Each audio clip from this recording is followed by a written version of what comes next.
রাস্তার দুধার জুড়ে অসম্ভব সুন্দর লাইটিং।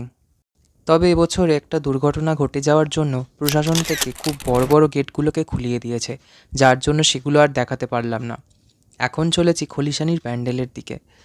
এখানের থিম ছিল শিল্পীর যে সমস্ত সরঞ্জাম লাগে সেগুলো, যেমন রং, তুলি, রঙের কৌটো, এই সমস্ত কিছু দিয়ে প্যান্ডেলটাকে সুন্দর করে ডেকোরেট করেছে। কাছ থেকে ক্লোজ আপে ভিডিও নিতে পারিনি, কারণ প্রচণ্ড ভিড় ছিল এই প্যান্ডেলটায়। আর প্যান্ডেলের গায়ে যে সমস্ত ছবিগুলো দেখতে পাচ্ছ, ওগুলো অনেক রঙের কৌটোকে সুন্দর করে সাজিয়ে লাইটিং দিয়ে তৈরি করেছে। আলো আধারিতে প্যান্ডেলটা অপূর্ব লাগছিল। এখানে আরও একটা অভিনব জিনিস আমি দেখলাম, সেটা হচ্ছে একটা ফোয়ারা করেছে। সেই ফোয়ারাটার উপরে প্রজেক্টর দিয়ে ঠাকুরের মুখটাকে বারবার তুলে ধরছে।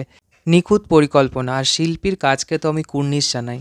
প্যান্ডেলের সাথে সামঞ্জস্য রেখে প্রতিমাও ছিল অসম্ভব সুন্দর। এত মানুষের আশা প্রত্যাশা সমস্ত সার্থক।